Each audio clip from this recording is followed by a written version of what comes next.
katoa, nau mai, hara mai, hakatau mai, ki tēnei kaupapa, ki tēnei hui, mō te Bounce Forum. So kia ora everyone, welcome to our Bounce Forum kaupapa, our hui that has been live streamed to our Pukamata Facebook page on Bounce. Just wanted to quickly do a mihi to our whānau, both here in Aotearoa, but also over in Australia, who are joining us here on our live stream for International Women's Day. So kia ora e te whānau, nau mai, hara mai. Welcome to the Bounce Forum page and also to the Bounce Forum, our first live stream. I'm going to open us up with a karakia, just to settle us and get us ready for our kōrero before I hand over to Kim. So, me nui tātou, tuia I runga, tuia I raro, tuia I roto, tuia I waho, tuia te here tangata, ka rongo te pō, ka rongo te ao. Nau mai te ihi te wehi te wana te mana te tapu, paupaua ki roto ki tēnei wāhi, paupaua ki roto ki tēnei huihuinga, paupaua ki roto I a mātou mō tēnei wā, tūturu hakamaua kia tīna. Tina. Haumi e, hui e, taiki e. Once again, nau mai, hara mai, and welcome to the Bounce Forum Pukamata Facebook page and our first webinar of the series. I'm going to hand it over now to our another co-host of mine, Kim, who's going to take us through some formalities before we get into the nitty-gritty and the kōrero that our guests are here to talk about. So over to you, Kim, over in Australia, whānau.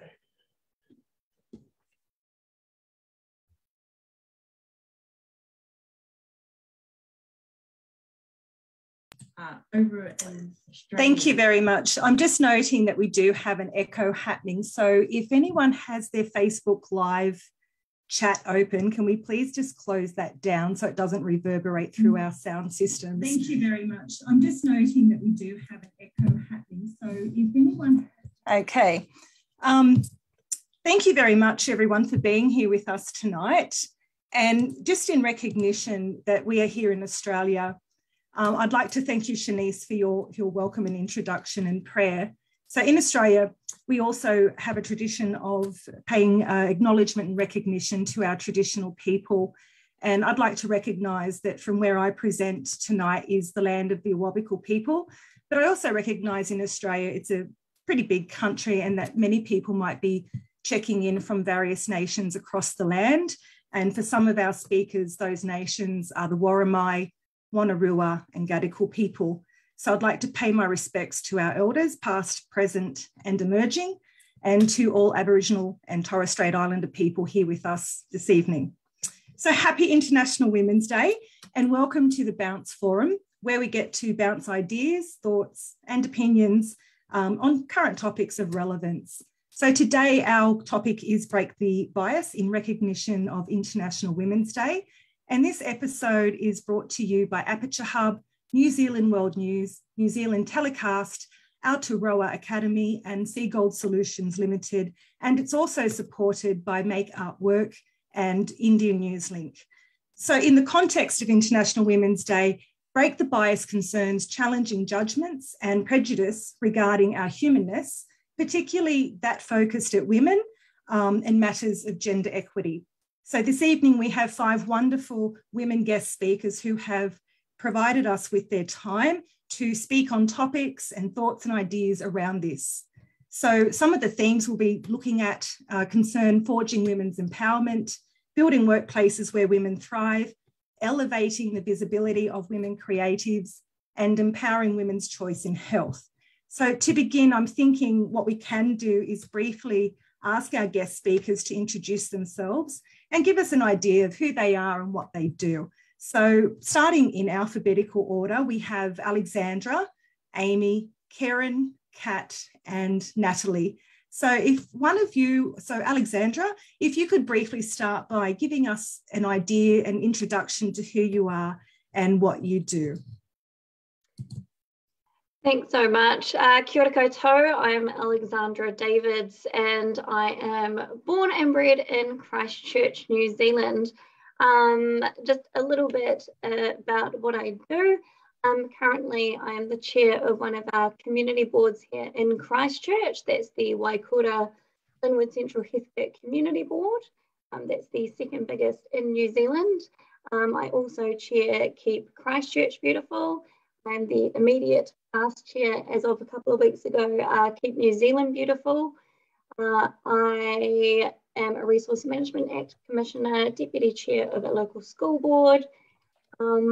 There are many other things, but my day job is working through Women's Refuge at the Battered Women's Trust. I've just finished my role as a client advocate there, and I am now working on the crisis line and am volunteer coordinator for the organisation. So a lot of different things going on, but really passionate about my work representing and advocating for women in domestic violence, along with local government work.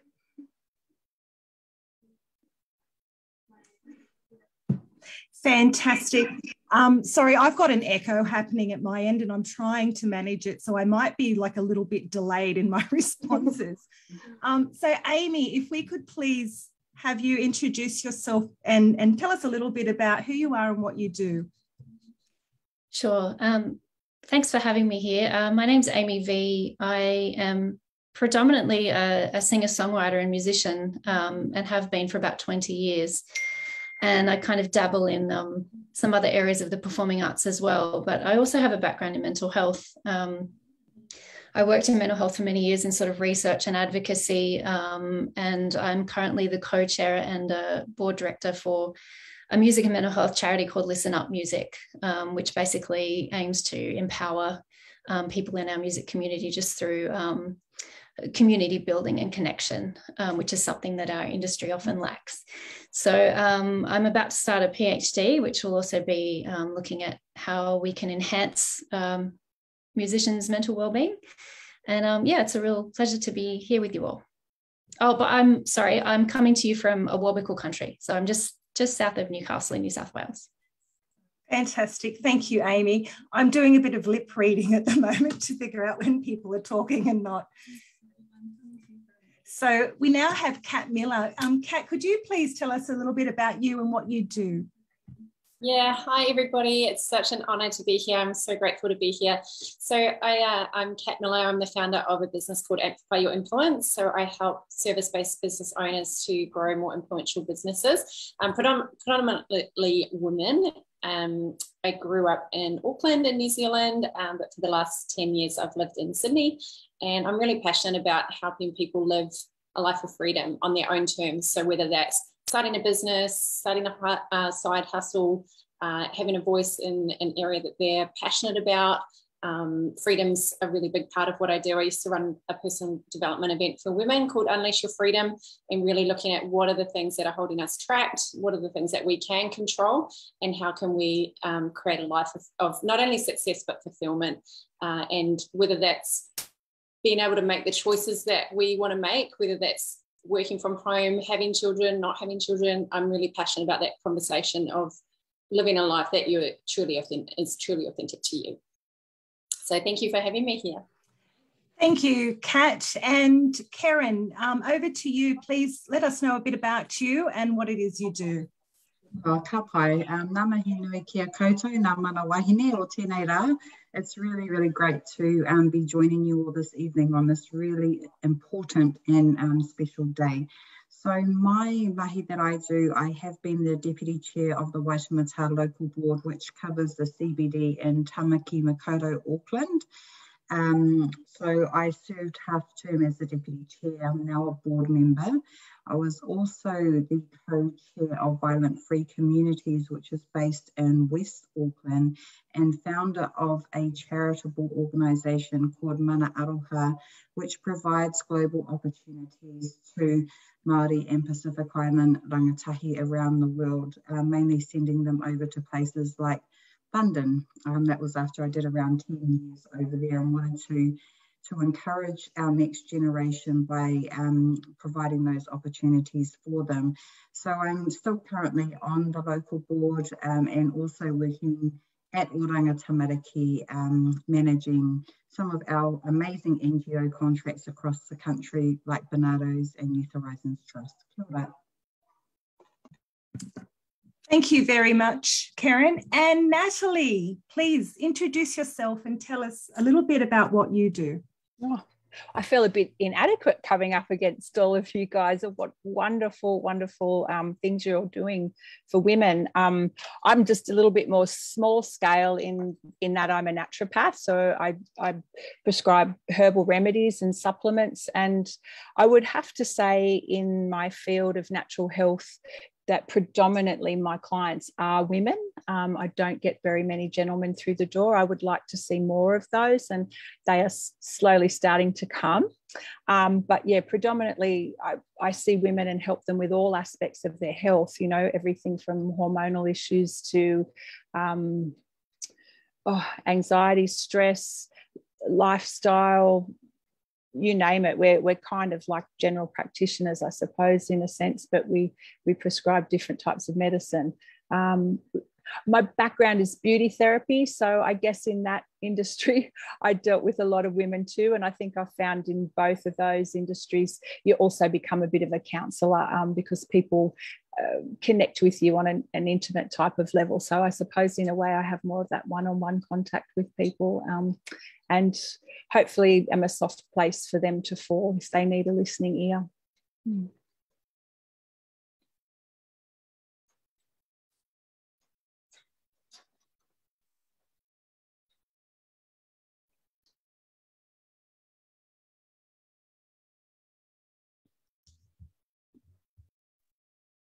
And we can't hear you. I'm just going to hand this back to Kim now, just to continue with our formalities. Kim, are you there? Thank you, Shanice. Yes, sorry about that. I've had to be struggling with an echo system happening, but I've sorted that. So what I was saying was thank you very much, ladies, for your time tonight. And I think the beauty of this panel is each of you bring your own insights, talents, and unique qualities to the forum, and we appreciate the time and input you're providing us tonight. So we anticipate the session will last around an hour to an hour and a half. And on our panel, we also have Chrissy, Shanice, Shailesh, and myself, all of whom are co-hosts, and we're here to provide our support around engaging in conversation. And we do send our apologies on behalf of one of our colleagues, Angie, who's had to attend to an urgent family matter. So for our listeners at home, please do feel free to pop any questions or comments into the chat box on the Bounce forum. And in the Q&A session, which will follow after we've discussed our 4 broad themes, we'll be raising any questions or comments you have. So we'll spend around about 15 minutes on each theme. And to begin with our first theme, I will hand you over to Chrissy to introduce that to you. Hello, everyone, and good evening. So my name's Chrissy Quinn. It's an absolute pleasure to be here on the Bounce Forum. And pretty much what we're going to be speaking about now is forging women's empowerment worldwide. And this is really about shining a light on the activities that uplift and inspire women to be able to pursue their goals without bias or barriers. So pretty much in terms of shining the spotlight on this, I want to go through and ask some of the ladies who've joined us today, if there's ever been a woman who has influenced your life personally. It doesn't have to be someone who is a public celebrity. But first things first, let's start with Karen. Would love to know, has there ever been a woman who, has really inspired you? Who is that person and what is it about them that have inspired you? Kia ora, thank you so much for that question. And I think as a Māori wahine coming into the roles in local government and navigating my way through this, the most influential woman that I've had in my life is my grandmother, I'd have to say, and a couple of aunties as well. But, my grandmother really brought us up as women to kind of be able to navigate through a lot of barriers that we may see ourselves coming up against. My grandmother did a degree at the age of 80. And so I always think to myself, if my nana can do that at 80 years old, we can do anything. And so she was a real role model for me, especially when I am facing some really tough barriers in local government politics, which I can see that there's someone else that's in that in local government here, when we're going for roles like the chair and the deputy chair, or looking at moving up into the councillor roles, you know, we really need to be able to back ourselves and to know that we can call upon those people who have been influential in our life and just trust that they're watching over us and will see us through. So amazing. Yeah, absolutely love that. And what about you, Nat? How have you, like, who is a person who has been in your life that has really uplifted and inspired you? And how do you feel that you could be carrying this forward in your life? I identify actually with Christy that my grandmother and my mother, I would have to say both of them, but love yeah, that. Both independent, hardworking women. You know, we all have our positive and negative traits, and you hope to learn from the negative ones and emulate the positive ones. But I think just that independence was something that shone through to me very much so, that you can have a partner, but you don't have to rely on them to do everything. That you can. My nan used to often say the man may be the head of the household, but the woman is the neck that turns the head. So I quite liked that one as well. But I think just, yeah, that independence and just watching them, not necessarily having it taught, but just watching that example that was set. So how would you say you've been able to take that? So they've been an amazing example. Are there any specific examples that you could say based on that, you've then implemented that and been inspired to pursue? Like, is that why you went into naturopathy and things like that? I think, yes. I think just study for me has been a big thing. And that wasn't something that either of them did themselves, but they certainly encouraged me to do that. And pushing forward with doing things that you're passionate about and that you enjoy. So I think that's important for us all to remember as well, that you can be working hard, but it's nice to be able to do something that you're passionate about and that you enjoy. So I did take that away from my nan very much, because she worked very hard, but not necessarily at things that she was enjoying or loving at the time. I love that. Thank you so much for sharing that. And what about you, Kat? Who's been a person in your life who, you've really looked to for inspiration, and who's been a key part as to why you've done a lot of the incredible things that you've done? Yeah, for me, it was my older sister, Vicky, and she was very protective, big sister, and I kind of followed in her footsteps a lot. So one of my sisters has 5 children, and one of them is single, and she's 47 and never been married, never had kids. And so I've had both, and luckily one sister really kept our parents happy by having the grown kids, because I don't have kids and I'm 43. And so, yeah, just watching that she made these decisions for her life of going to live in whatever country she wanted to, taking whatever kind of roles that she wanted to just get skills and get experience and not be locked in a job for 40 years. Not that there's anything wrong with that, but that was what was modeled to us by our parents. And so just seeing my sister forge a different path and knowing that I can move countries. I've moved to London, I've moved to Sydney, and moved back to New Zealand, and I can make money wherever I go because I've developed the skills. I haven't kind of followed a traditional path. I've followed an entrepreneurial path, and just knowing that we can all have that freedom to choose whatever we want, and we can be role models for other women of what's possible. And so just seeing the possibility kind of modeled to me has helped me and inspired me for the younger generation to want to show them what's possible and model it with our own lives. So just having that freedom to make choices. Back in my parents' day, it was very normal that everybody got married young and had kids quite young. And so just to see, actually there's a different way. And if I do make those choices, I want to be happy with those reasons and not kind of just fall into the default of that's what every woman is doing. So that's what I need to do because that's what society says we should do. Absolutely. And a lot's changed as well. And you're a great example of living that now and doing it your way and teaching other people that sense of freedom and change and choice, right?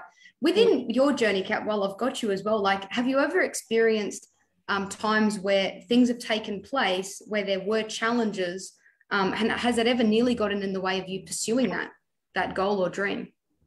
Yeah, there's been hundreds and hundreds of challenges, like anything in life that you have to overcome, and definitely biases. But I just have chosen not to put a lot of focus on it, and just focus on what can I do to be the change? How can I share my experiences with kindness and love to people, because not everyone understands it.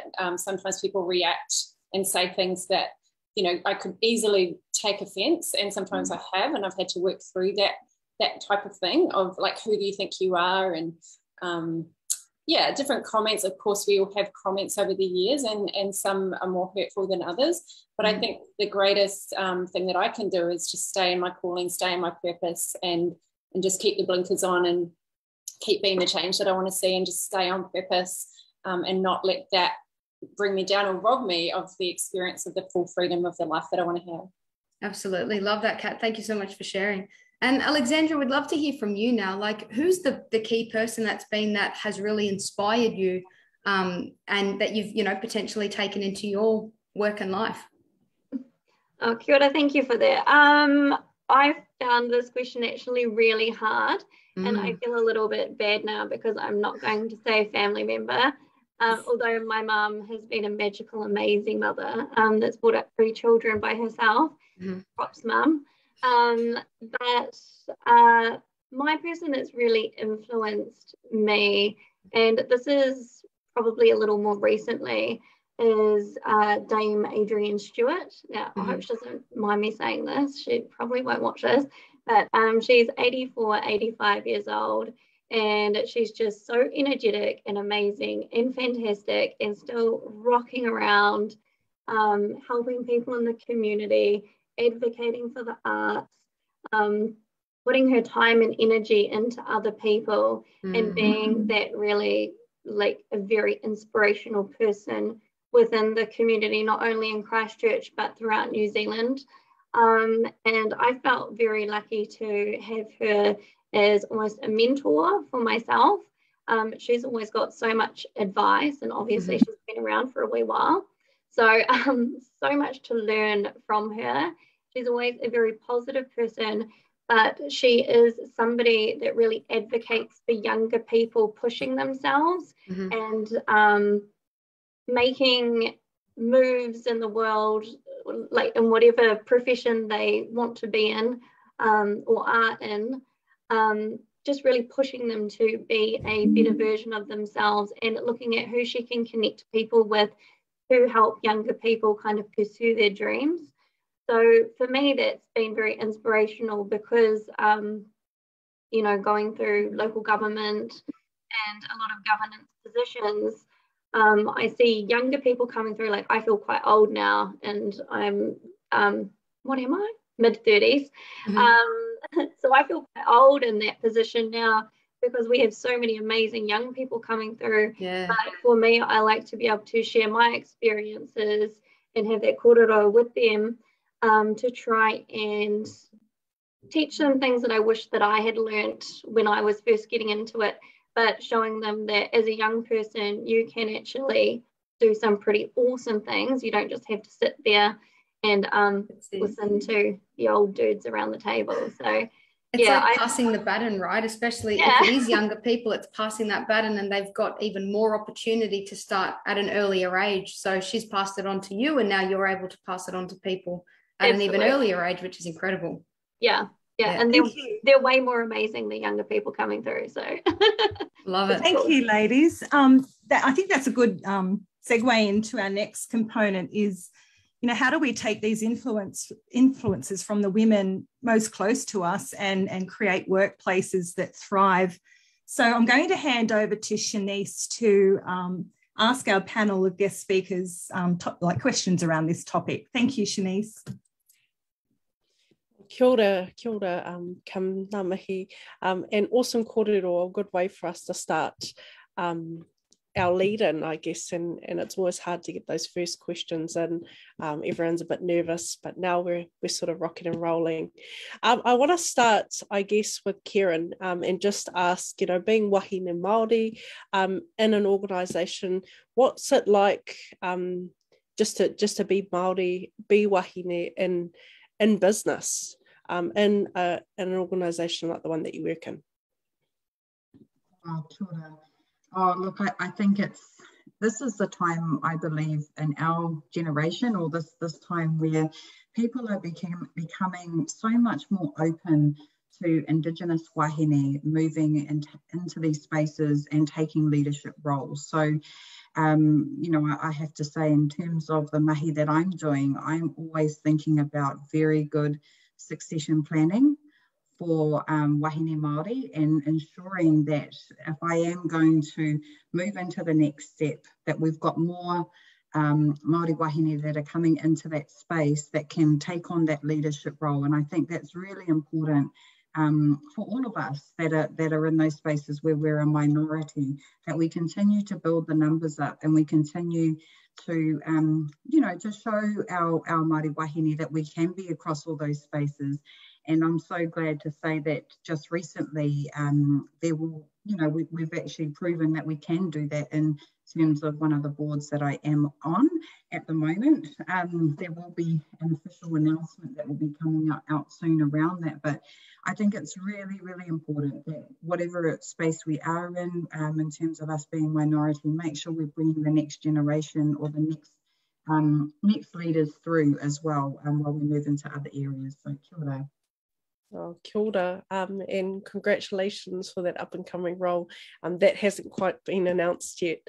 I want to move over to an industry that some may think is a little bit male dominated at some stages, but also we're getting it's all about breaking that bias. And so I'm really keen to hear from Amy about what are some of the experiences that you've had in your workplace, or situations that you might have felt were a little bit challenging and a little bit hard, and can you just walk us through those?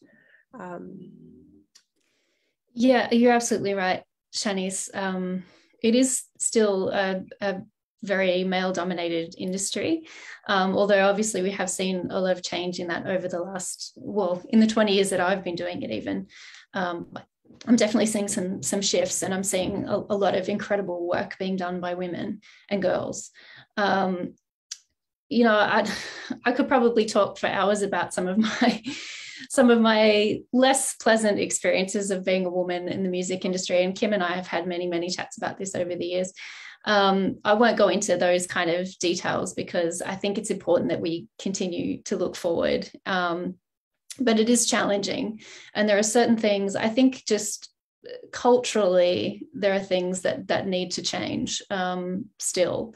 And, now that we've sort of shed some light on the more obvious issues, it's now about kind of getting into that subtext and working through the things that maybe aren't as obvious on the surface, but where we definitely feel like women have less advantage. And it really comes back to, I think, even going way back into like music education and the opportunities that are provided to girls when they're young in terms of music. They're often, it's certainly in my experience, was steered towards certain instruments or certain styles of music, that they kind of needed that permission to explore musically. So and I think, like I said to Kim earlier as well, I feel quite underqualified in terms of what are the right approaches to empowering women in my industry, because for me it's really just been about doing the work, because I feel like by continuing to do what I do, and I'm an independent artist, I've always been independent, I've always steered my own ship, and I think there's nothing more rewarding than when you, for example, do a performance and you see young women in the audience who look up to you and say to you afterwards, I feel inspired now to go and do what you're doing. I think that's really the most powerful thing that we can do, is just to show that the work can be done. And I also think in the music industry, it's really important to continue to lift up other women, because, the music industry can be quite competitive.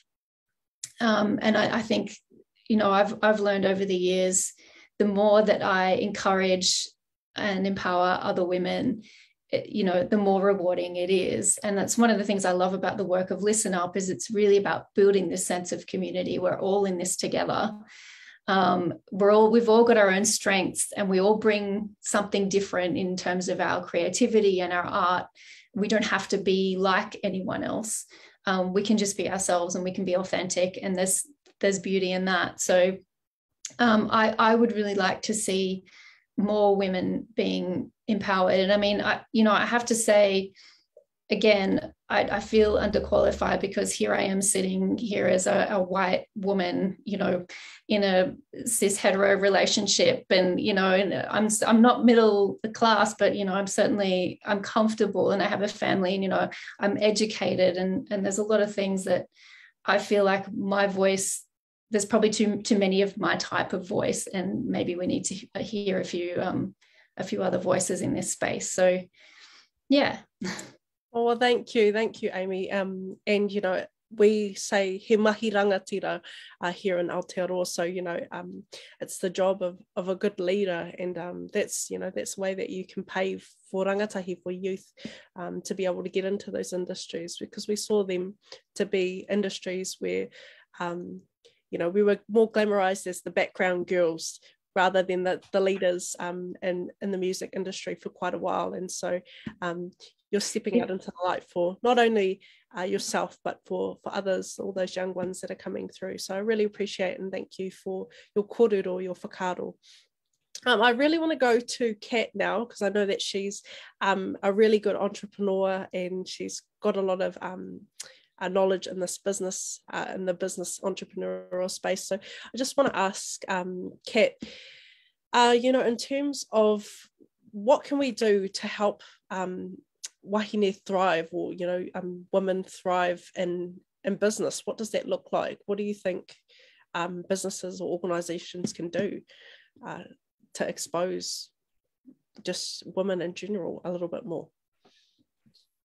Yeah, I really relate to what Amy says, because I've not been in an organisation for so long as an entrepreneur, so I don't feel like I have a lot to say about how to make a workplace better. But in terms of being that inspiration where people can say, oh, hey, like, you can make your own money, you can make a 6-figure income without having to do a job that, you know, that you don't like, if that lights you up. You know, I know a lot of people are called to corporate jobs and organizations, and then there's entrepreneurs that are stuck in organizations and aren't enjoying it, and that was me. I was miserable. I felt like my soul was destroyed just working in a place that wasn't the right fit. So I think it's really important that we all find what we feel like we're here on the planet to do, and give ourselves permission to do it, whatever that is, and wherever our fit is, where we're going to thrive and shine. And the more of us that do that, the more our world is impacted by us having a voice in our space. And even when I was working for a company, to think of myself as my own brand. And so you're always having a voice, and you're able to be heard. And now that we've got social media, it's possible for anyone to pull out their phone and be a voice and jump on a Facebook Live and share our opinions. And I just think that's a beautiful thing that, you know, I didn't have that when I was growing up, and I know that there's downsides of that as well. But the fact that we can have all these opportunities for us, you know, we can create anything that we want to create. We can create our own reality, and we can start a business. We can, like, I love employing mums. So, like, I've got a couple of mums who contract for me part-time. They can do it in their own time. They can do it from home. You know, just that freedom that we have to go, hey, I've got a creative idea, I can actually monetize it. And I was just thinking when Amy was sharing, because I used to play in an all-girls punk band for about 12 years in New Zealand, and we used to often get this narrative. We actually wrote a song about it, because we often got this narrative of, you're good for girls, and it was always like, you're a girl drummer, and it was never just, you're a great drummer, you're a great girl drummer, you're a great drummer for a girl. And I heard, I was reading a quote today by Sheryl Sandberg that was talking about, you know, in the future, we're going to have just leaders, not female leaders, or a female COO or a female surgeon. You know, we're just going to have that word separate. And so we wrote a song about it called Good for Girls. And we had a lot of passion about being accepted as musicians because we were actually really good at our craft. And so you get the downside of that.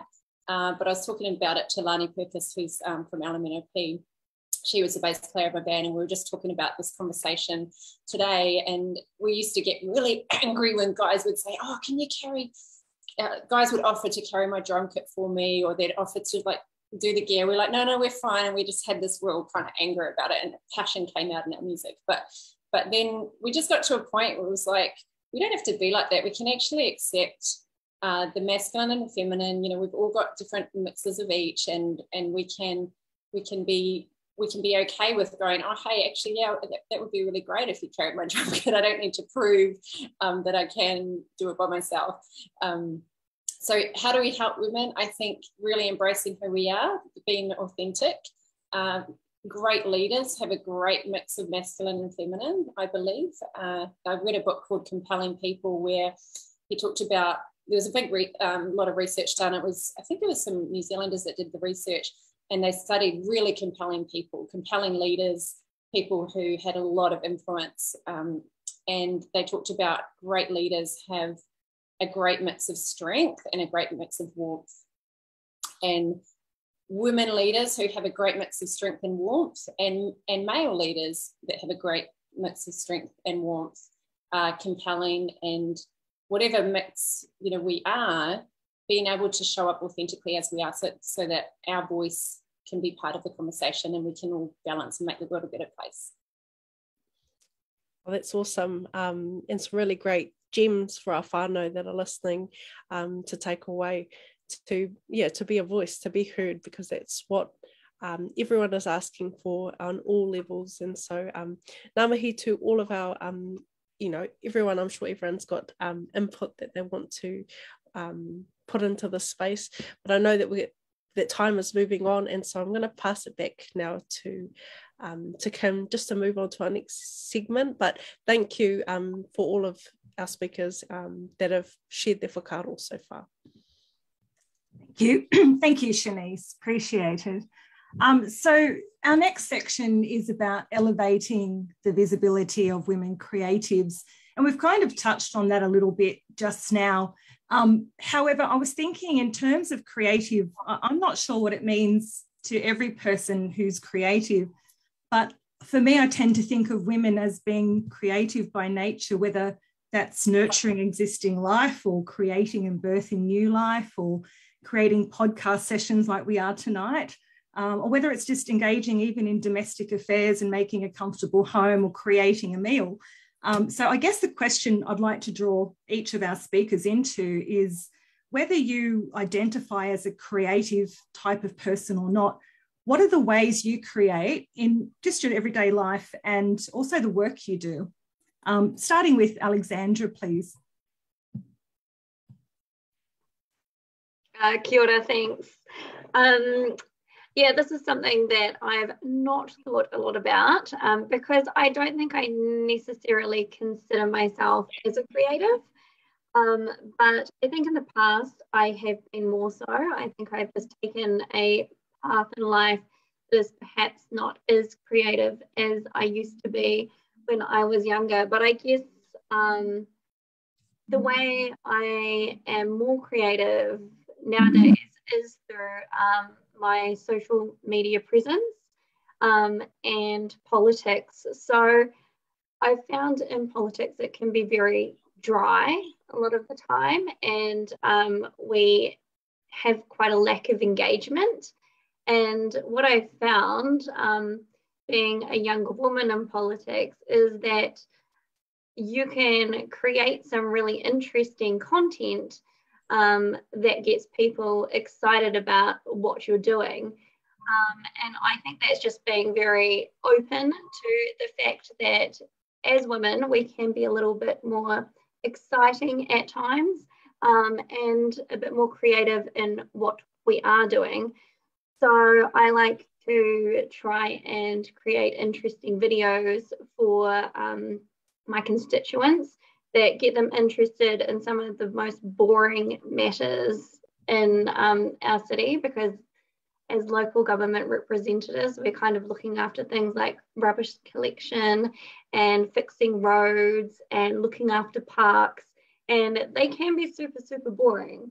But I think it's how you tell that story and how you bring people along on that journey. So I try and bring everything back to everyday situations, but keep it fun and exciting. And I guess that's kind of where my creativity has got to at this stage. Yeah, I'm not super creative though at the moment. I'm more into helping people maybe find their own creativity. So yeah. Fantastic. No, I think that's creative. Finding engaging ways to get people on board with local council stuff to deal with, say, for instance, parks and rubbish. Yeah. You need creativity. Mundane things. Mundane things. And Karen, do you find yourself in a similar boat? Because you're someone who's working with council as well. Do you find that, you know, it can be challenging to bring on board creativity to engage people in matters that they may think is mundane or unsexy?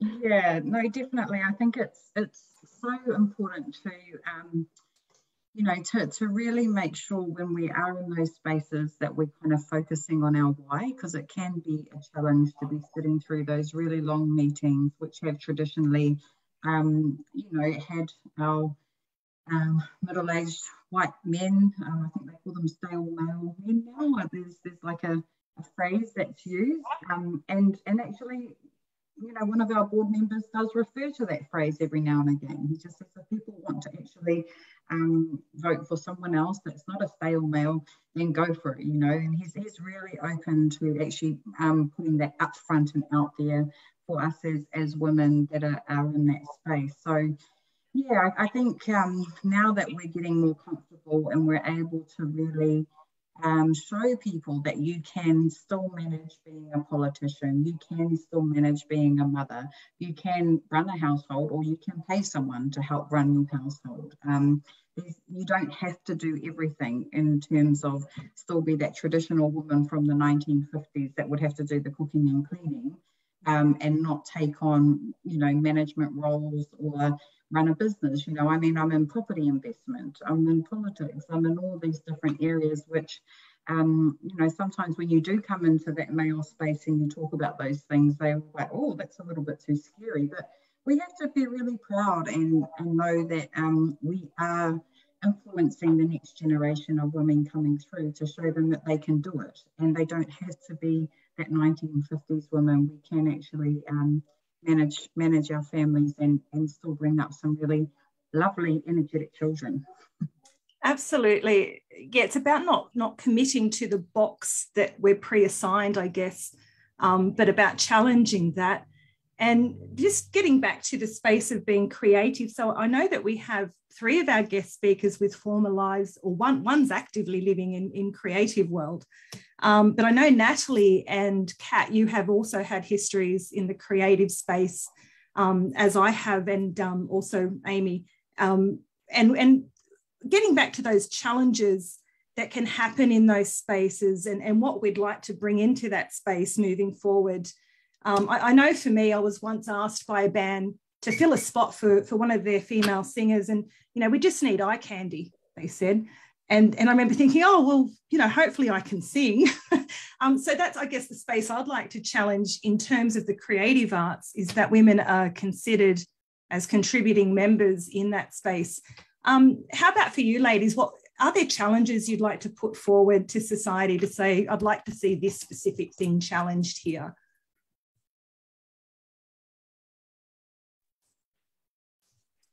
I would like to speak more general to the creative process that we're talking about, and suggest that every single one of us are creators of our life and every day the life that we're living. And this is my passion that I speak of with my patients when I'm talking about their health or whatever it is they're trying to achieve, that you can become a deliberate creator of the life that you want, and which all of you ladies are a wonderful example of it. And it is deliberately focusing that thought process on what it is and where you want to go, and then life will bring those opportunities towards you. But you have to become a deliberate creator. You have to realize that everything begins with your thought process and what you are focused on, and that is the very foundation and the cornerstone of the creation of whatever it is you are about to embark on, be it music, be it a career in counsel, be it someone like me who wants to help people with their health, be it a mother who wants to help raise their children. Become a deliberate creator. Be aware of your thought patterns and what you are thinking and how that is generating a life which you either do or you don't want. And I say to my patients, you create by understanding whether you feel comfortable or uncomfortable with the thought process that's coming.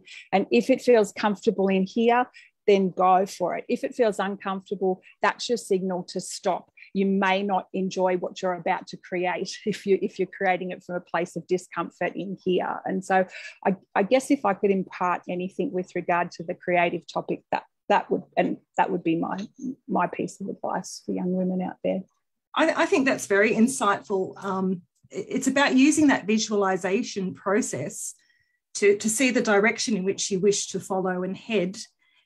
Amy, I have a question for you in terms of your creative process as a person working in the creative arts. So not just with producing your own music and writing, but in the acting space.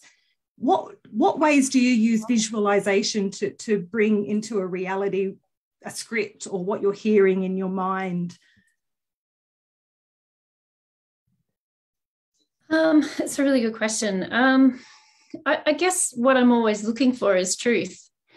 Whether you're learning a new character or whether you're writing new material, for me, I've really learned to value authenticity. So, like for example, during 2020, when all of the gigs dried up, I had a friend who actually lives in Nashville. He's an Australian.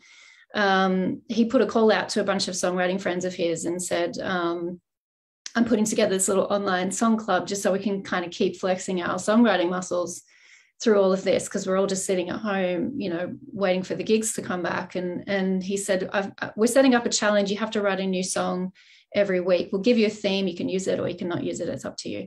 And he invited me to be part of this group. And I laughed and I was like, I can't even write a song in a month, let alone a week. I'm far too critical of myself to go through that process so quickly. But I thought if I'm ever going to try it, I'm going to try it now. And I did it. And I ended up getting about 40 new songs out of it. But what it did was it pushed me beyond that point of being critical and just accepting whatever was coming out of me was what it was going to be. And, I didn't have to show it to anybody necessarily, except for this one little group of people that was very private. And I think just taking away all the expectation and your own kind of judgment, it was just so freeing. And I tapped into this part of my creativity that I didn't know existed. So yeah, I think, just learning to find your truth. And it sounds like pushing yourself beyond that comfort zone. Well, yeah. Yeah. And you kind of have to lose all those limitations that you put on yourself, really. But then beyond that, over the precipice, there was all this great stuff, these songs that I now have that I can use, that I never would have found if I hadn't been pushed to that point. Fantastic. Thank you. And I guess in terms of shining a light on or creating visibility for women in the creative arts, and feel free for the whole panel to add to this, what's the best way, and I guess starting with you, Amy, because you're working currently in this space, what's the best way for people to get on board and create a visibility aspect for the work you do? Again, I think just, supporting other women and elevating them. I try as much as I can to surround myself with women who I respect and look up to and who are brilliant at what they do. I get a lot out of that. I learn a lot from that. And it's, going back to what you were saying before about creativity, there's this perception that if you work in a creative industry that you're this always creative person, and your life is full of art, and that's not necessarily true. Like, I put so much of myself into the creative activities that I do that I'm so spent by the end of it that the rest of my life is not particularly creative.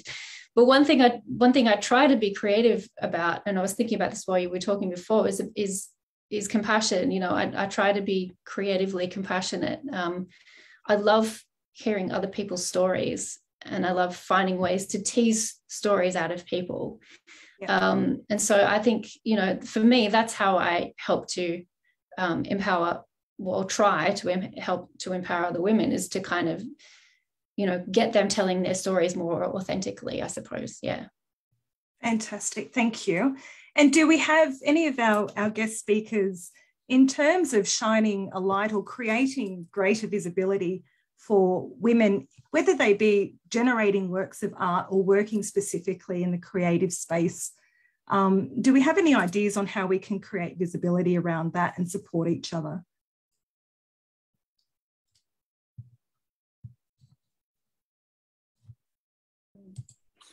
I'll share. I don't have anything specific come to mind, but I just wanted to acknowledge what Natty just shared and what Amy just shared. It's so powerful. I love that about creative compassion and really thinking of ourselves as creative, because we're all creative, and we're all creative in different ways, and some people make money from their creativity.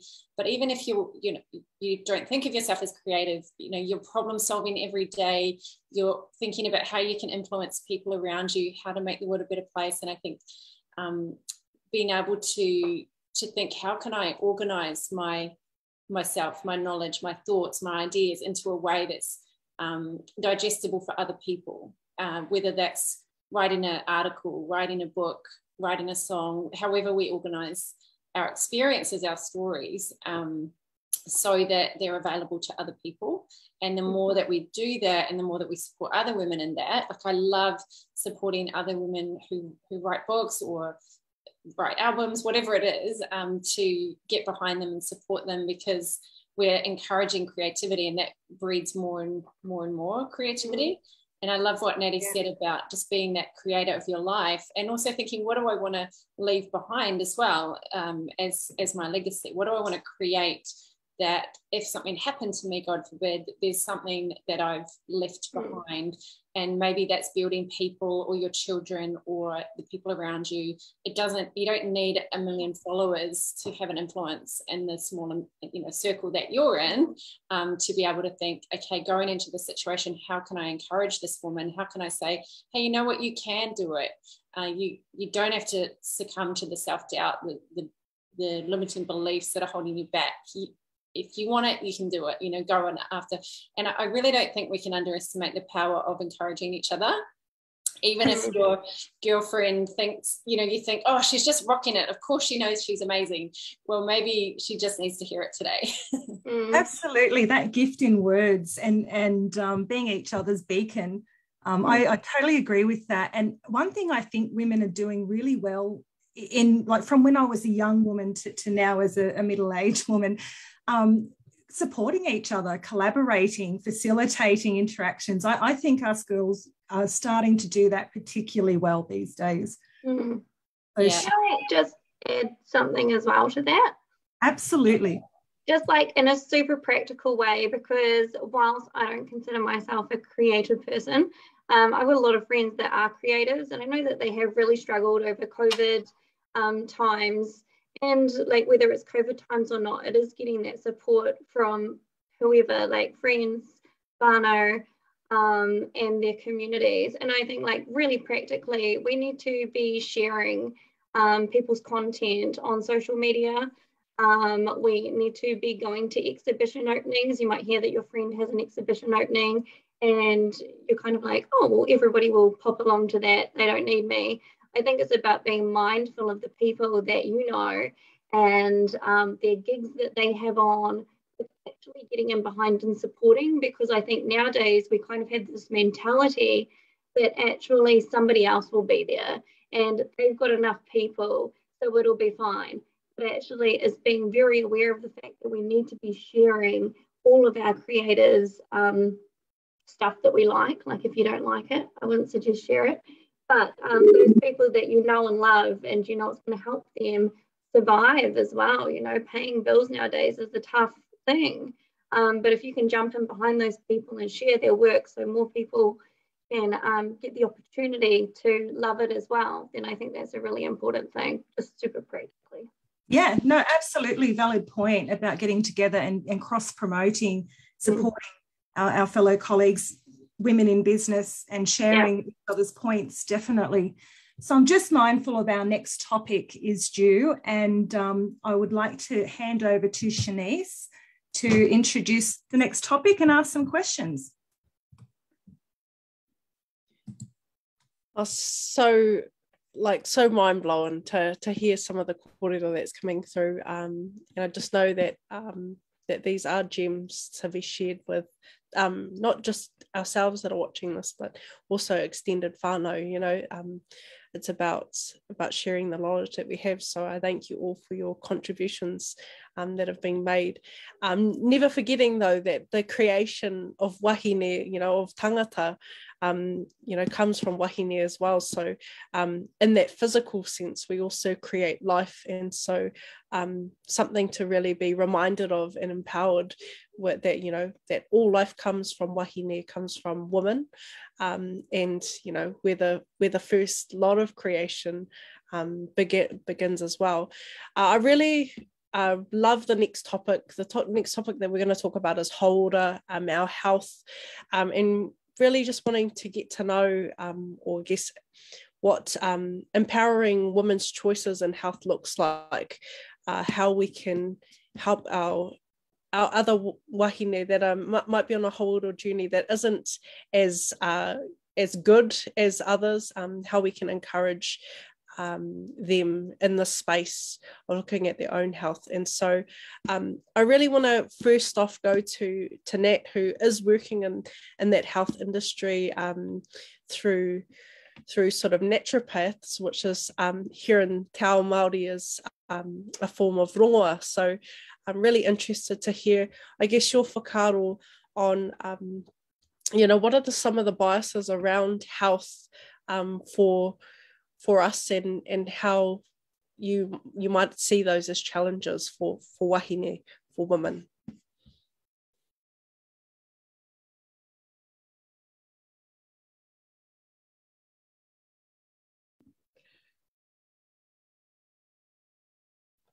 You're on mute.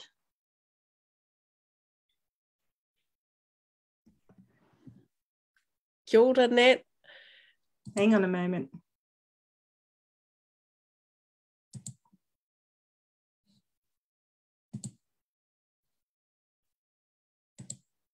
Can we? Lost your audio, Nat. Yeah, Nat's obviously having a few tech issues, so I might just park that question for now and just throw it out to our rōpū. I'm really interested to hear you know, from somebody, feel free to unmute, but just, you know, when it comes to women's health in particular, you know, because we're talking about our wahine here, how important is it for you, like people, especially our ones that are in positions of power, to make informed decisions on your own health? You know, what does that look like for you? Can I speak perhaps on a woman's refuge lens? So we have a lot of women that come to us, obviously, in massive times of crisis, and during those times, they're obviously going through so much, and they get to a point where they don't even feel like they are in a stage of crisis because there's just been so much happening that becomes their norm. And I think it's really important for us to be able to reach out to those around us if we feel like they might be going through something, because a lot of women are going through so much that we are perhaps not aware of. And I think that mental health is such a massive thing nowadays that we are not doing enough to look after and make better for our wahine, or just anybody in general, to be fair. If, you know, International Women's Day, it's all about equity. But women within the system feel like they can't reach out for help. And it takes a lot for them to actually get to the stage where they feel like they are going to call women's refuge. And I think if we were all there a little bit more together, and we're looking out for each other a little bit more and asking those questions and delving a bit more into, oh, so why aren't you feeling great today? Rather than just being like, oh, sorry to hear that. We would actually be able to help our friends and whānau a lot more. And I think of Women's Refuge, whilst I love the organisation, I love the work we do, fantastic, really helping women and children. I feel like we are ambulance at the bottom of the cliff.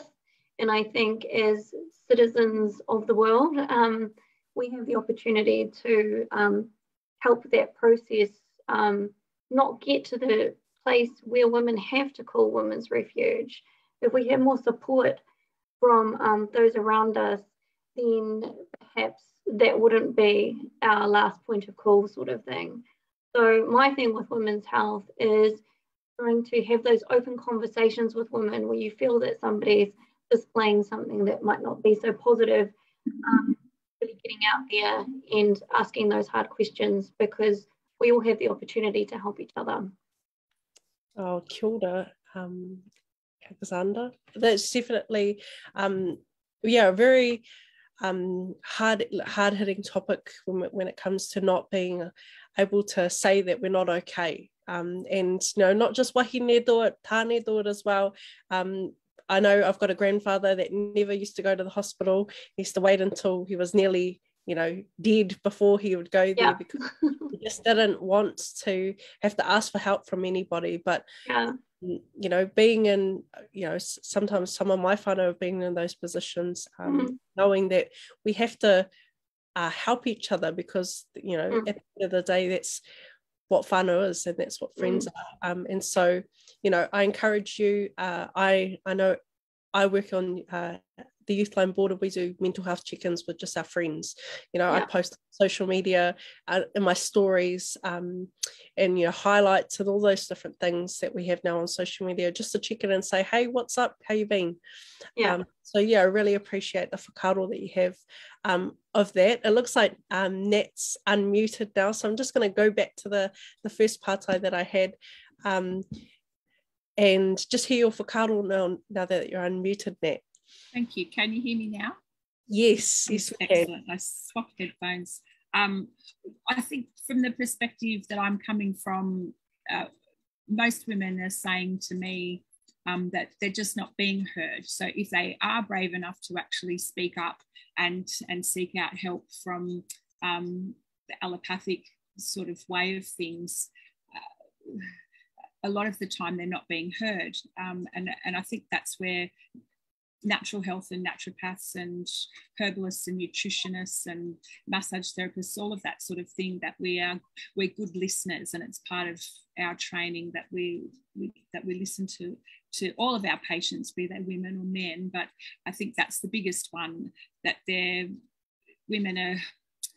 told that they're, what's the way to put it, that perhaps they are exaggerating their pain levels, or they're hysterical, you know, in the sense that's a very old word, but it's still sort of used a fair bit today, that they perhaps might be hypochondriacs or making their symptoms up. And so I guess then they're being spoken down to in quite a condescending way, and just not being properly heard. And so I think everybody knows their own body the best, and if we're not, as healthcare practitioners, listening to what the individual who's sitting in front of you is saying, then we're missing a lot of the cues as to how to support them in their health journey in the very best possible way that we can. And having said that too, I think a lot of our public are conditioned to thinking that health-wise things can be fixed very quickly, when a lot of the time that can't happen. We need to go slowly and get to the root cause and the bottom of what's happening, and treat a person as a whole. And that's not just to treat their symptoms, but to treat them emotionally and spiritually as well as physically. So I think that's a bit lacking in the other areas. But having said that, there's limitations to what everyone can do in the healthcare field, depending on what your speciality is, and it's important to know those limitations. And again, network with each other. You know, like sometimes I will send my patients to a chiropractor or a hypnotherapist, or I would in fact absolutely adore and love to find some GPs that would be willing to work with me as well, because obviously diagnosis is an issue for us. Sometimes we can recognise the condition that a patient might be suffering from, but we're not allowed to diagnose them. So it would be wonderful to have any female GPs out there particularly, but men also, who might be willing to work with some of us to better help our patients at the moment. Oh, absolutely. And then, you know, we all have the roa, like you said, we know our bodies ourselves, and so we know what we need and how we need to do that. But it is always about those other contributions, and never about just one source. And never, please whānau, never just use Dr. Google for any of absolutely. Your whenever you do have problems, please go out there and you know, ask those questions, because we always have that friend that doesn't want to go to the doctor or doesn't want to see anybody, and you know, your health is the one and only thing that you have. This is your one and only body, and so you need to be out there looking after it the best way possible, be it through rongoa, be it through, you know, all those natural ways, or our kai miri, our you know, massage therapists and all those other avenues, but looking after this one body, this one tinana that we have.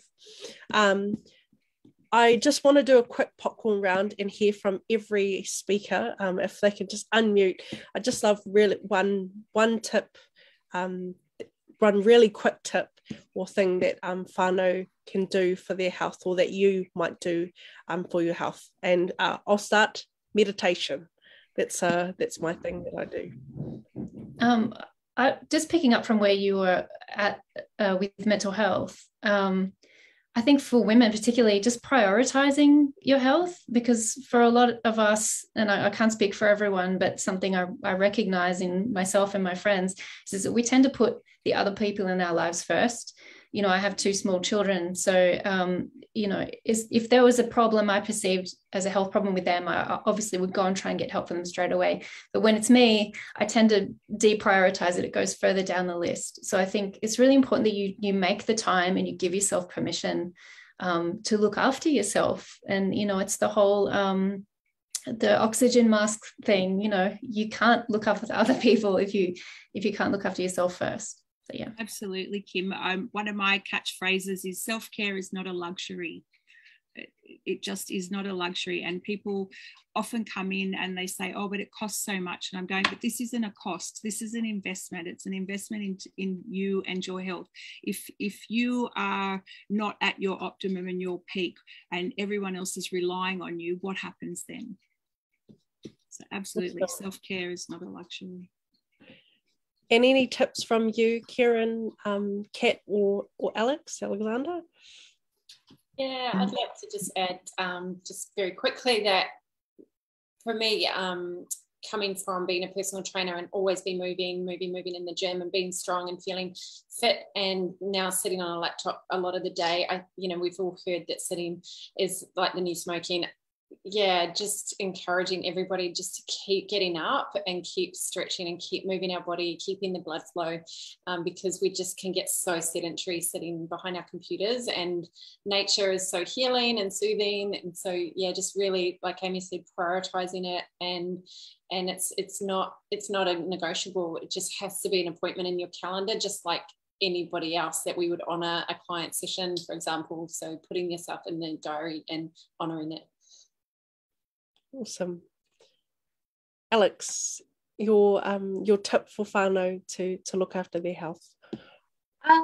Look, because we're doing International Women's Day, I am going to say to all the 18+ women, go have a vino,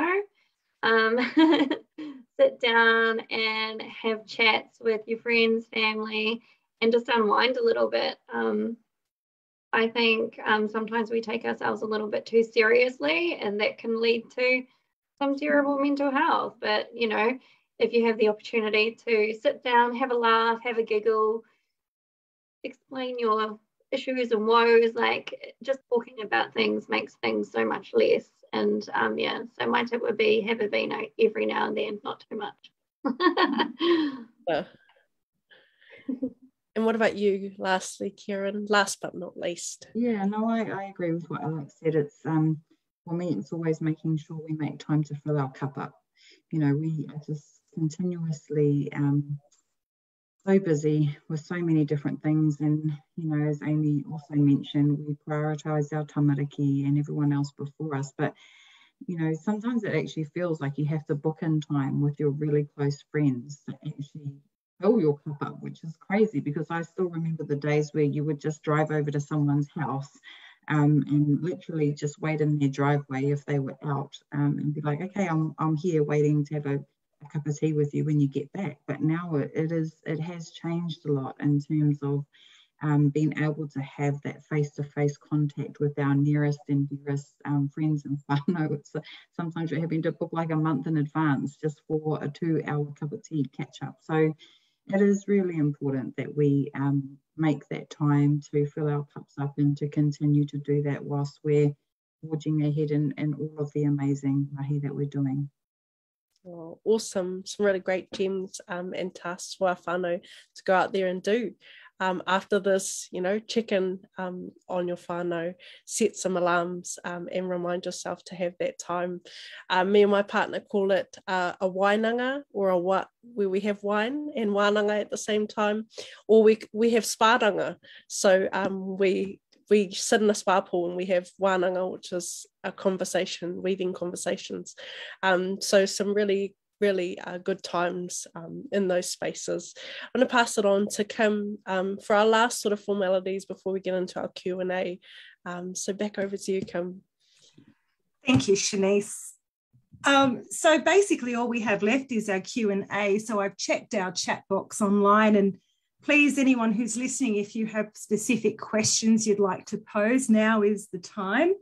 Otherwise, we're going to invite Shalish forward to ask certain questions. So this is our chance for our panel of speakers to let us know exactly what they're doing throughout 22. So Shalish, if you would like to take over that session, and if any questions come through, I will send them to you through our chat box. Yes, thank you so much, Kim. It was a great pleasure now to everyone, the panel, the speakers, and listening to you all with mixed talents in every area that I have listened. First of all, I take this opportunity to really thank you everyone to have come and today and discussed with these 4 beautiful themes which affects day-to-day life. And if you are well, then all humans are well. I always say that when woman is well, all humans are well.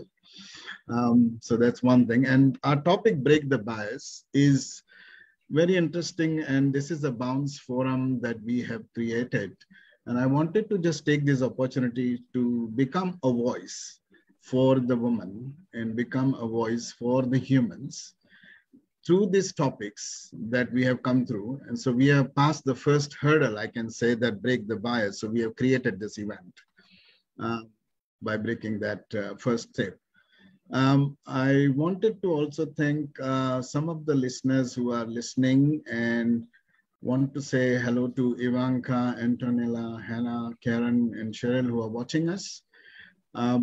So I have got 2 questions. One is, looking at this current forum that we have, I was really impressed with everything that you guys said, and it was very insightful from all the speakers on all the topics.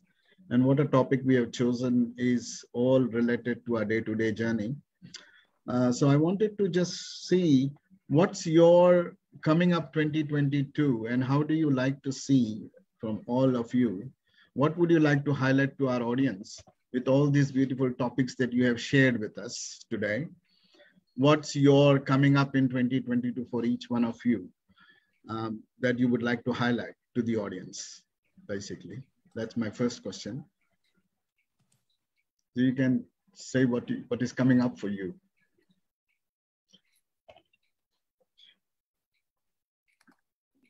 Who wants to go first? Kat?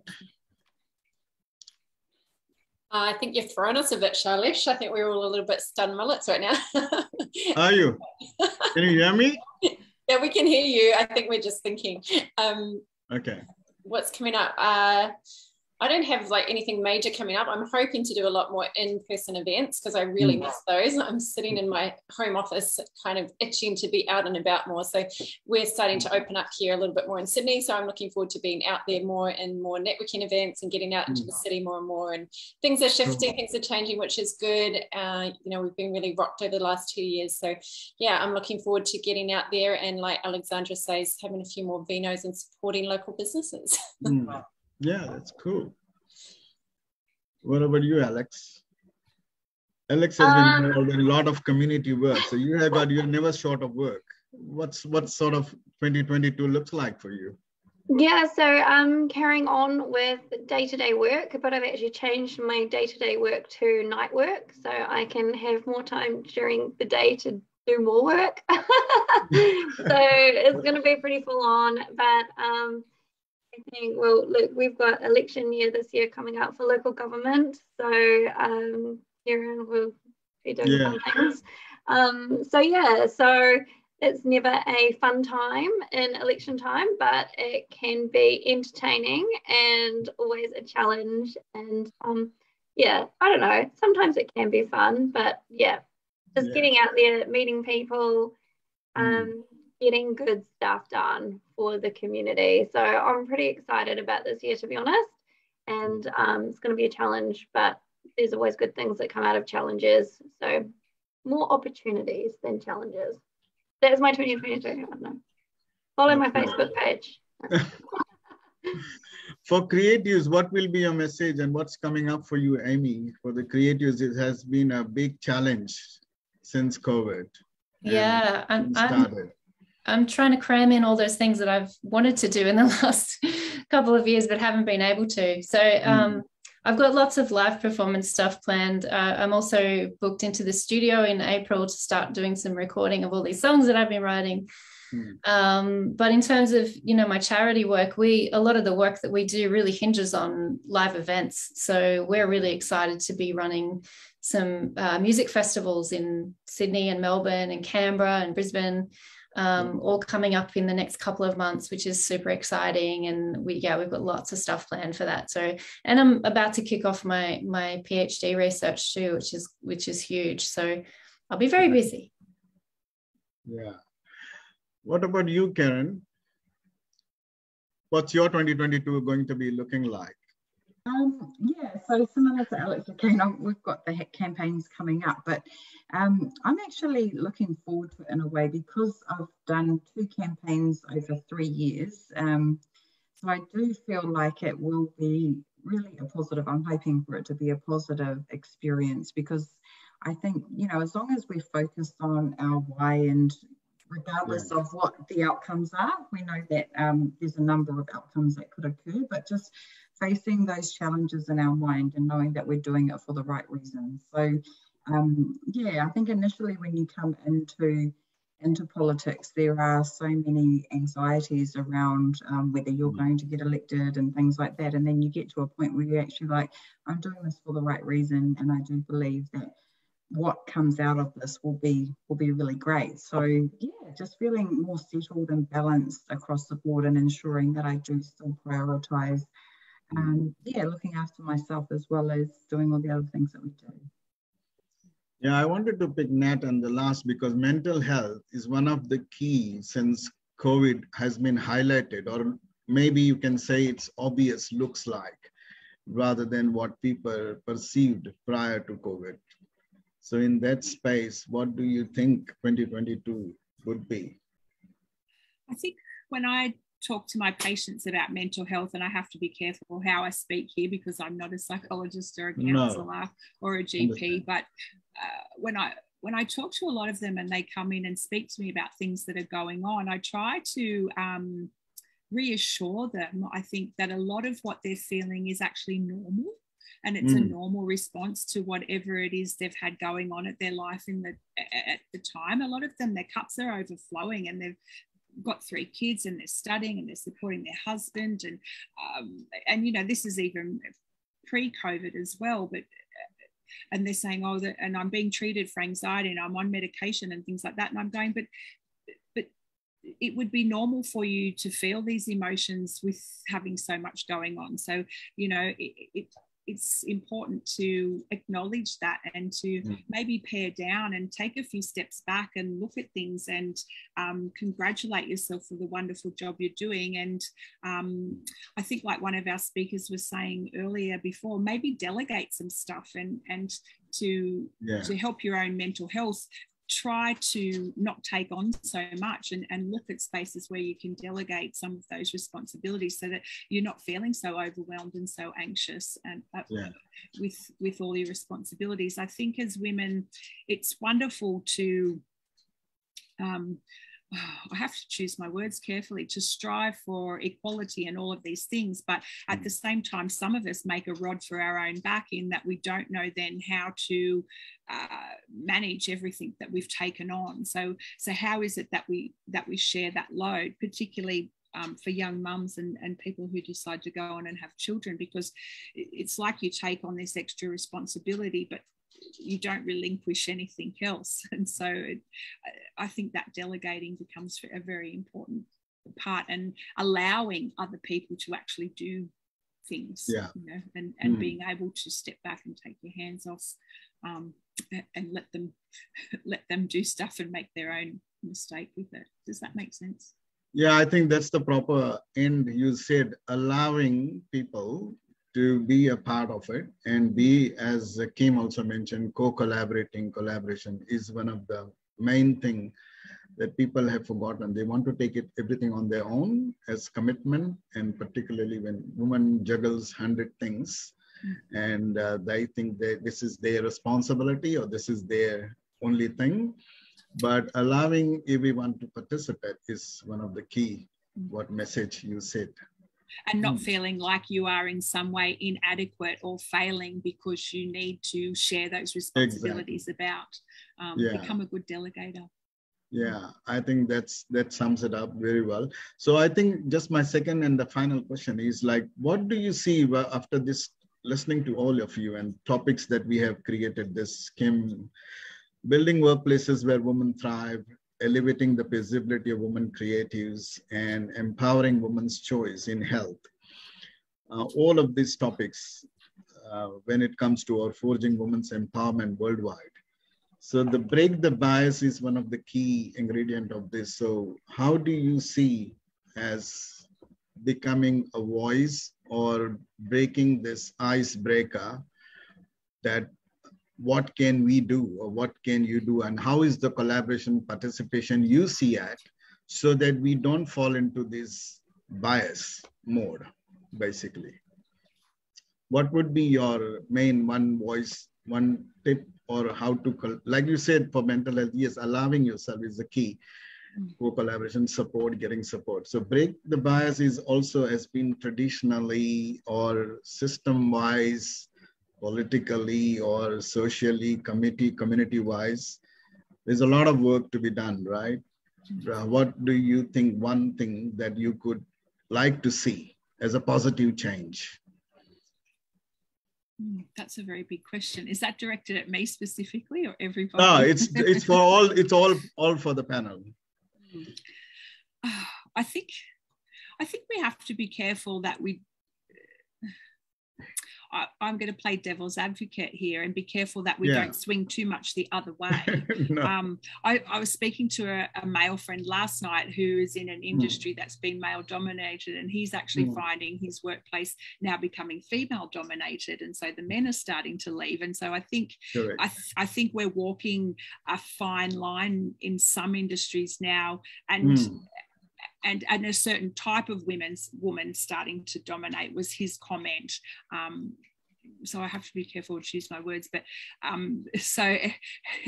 yeah, because it's easy to say workplace where women thrive. How do we women thrive in the workplaces if the system is I think we have to be careful that it's a place where everyone can thrive. That exactly. From the bottom of my heart and that comfortable space, that Absolutely. would be a place where I would want to work, where I can feel comfortable liaising with anybody and everybody of different ages and different genres and different backgrounds and male, female, whatever. I think that's what would benefit women the most, if it's a place where everybody can thrive. Yeah, you answered my question, because that comes to that humanness. Because as long as we first take as humanness, as then goes the gender, because first is humanness. If you have humanness, then there is no bias or there is no gender, basically. That's what I would put it that way. But any views on Kat or Alex, what do you think that could we could do something positively for inclusive of the whole, because you've been a community. Yeah, the main thing for me is really staying on purpose and staying in your lane and not trying to fight every battle, just knowing that you've got your calling, you've got your mission to complete, and if you do that well, and if we all do what we feel called to do, and not try and fight every single battle that's going on around us. We don't have to join every single conversation. We don't have to fight. We can actually just be on purpose and do what we do well, and be supportive of the people around us, and do whatever we can to not judge other people and just bring kindness and love. Like that would be kind of my... Absolutely. Something you said earlier, Kat, really struck a chord with me, actually, and just on that same subject of, you know, it's a big thing for us to try and think about how do we change culture, how do we empower women. You know, these are big concepts, but really it comes down to our everyday interactions with the people around us, and we don't have to be responsible for those huge changes. We can initiate them essentially by just, you know, doing it within our own circles, you know, empowering the women around us, being compassionate towards the women around us, giving them a voice. I think that's really powerful. Yeah, I guess following on from that, my observations to a lot of things that happen in life is the fact that we need to have more equity. And I think we need to, like, when we talk about International Women's Day, I've had a male friend be like, why is there not International Men's Day? Not really the point, but okay. Yeah. I'm like, maybe point, I don't know. I'm like, we can have one for you tomorrow. I don't know. But I think like what we do need to appreciate and understand that actually there are a lot of men out there that are very supportive of women as well. And I think sometimes, like picking up what you were saying, Nat, you know, we can go the opposite direction. And I think we just need to be open to the fact that there are people there that are very supportive, whether that of wahine or of, you know, our younger populations, our youth. Oh my gosh, sorry, that's like my phone telling me I need to call someone. So I think it is about that equity, making sure that we are appreciating the support that we're getting from wherever and from whoever, and just making sure that we are supporting those people that are supporting us back. It's all give and take, and give, mostly give. And if we can keep giving more than we're taking, then I think that we'll be on the right path to some really great stuff. Yeah, I think we have nailed it. So because this is where the Future Bounce Forum is going to be involving with discussions, talks like this, that we can bounce the ideas and bounce the issues, concerns, whatever it is. But unless we talk, we won't know. So we will have to have more and more of these forums, which we are intending to do in the coming months. So we would definitely love to hear more from you. And if you need any topics that you would like to address or put it out, we are definitely coming back. Shalisha, I'm just mindful of time. We're 1 minute over time. So Karen, I've noticed you haven't added anything to this last moment conversation. So please do feel free before we hand over to Shanice to close for us tonight. I was just about to finish that. That's what I was saying, that we want to have these more forums of this, and we want more involvement from women, men to listen to this. But Karin can finish it off, and then I'll hand over to Kim. Karin, do you have to say anything? Yeah, no, I again, you know, like these forums just are so important, and the fact that we're able to do this internationally and draw upon the skills and knowledge and the encouragement of everyone here tonight is just, it's been uplifting for myself. So if we, just to continue these forums and make sure that we make space for them within our own communities, that's what I'd love to keep doing. Absolutely, absolutely. So I now hand over to Kim to finish and get over to the last part of it. Thank you, Shalish. So wrapping up, what we're going to be doing is putting some information on our Bounce Forum Facebook page. So if anyone is interested who's been listening or following along tonight in reaching out and making a connection with our guest speakers, you can do so. And I would very much like to thank our panel for your time, as well as our co-hosts. It's really been a team effort and so enjoyable to spend some time together connecting and celebrating what it is to be a woman. So please, if I hand over to Shanice now, Shanice is going to close for us. So thank you. Ngā mihi nui kia koutou I te whānau. Thank you to all of our speakers that are here, all of our organisers, both on screen and off screen, behind the scenes. We want to thank all of our viewers and everyone just for being a part of tonight's, broadcasts on our Facebook page, but also just later on being able to share this. There's been a lot of gems and a lot of whakaaro that's been shared that is knowledge for us all to take away. There's some really cool key points that we need to look at.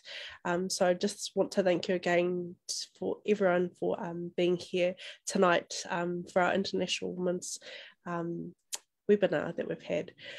So like we did at the start, we're just going to close with a karakia and let our whānau head off safe. May you all stay well and well looked after with you and your whānau during these troubled times. We'd just like to send you off with a short mihi. So ngā mihi. Hakairihia te tapu, kia wātea I te ara, kia tauruki hakatahai, kia tūruki hakatahai, tūturu hakamaua kia tīna. Haumi e, hui e, taiki e. Kia ora te iwi, ngā mihi nui to everyone that's watching. Pōmari e and good night.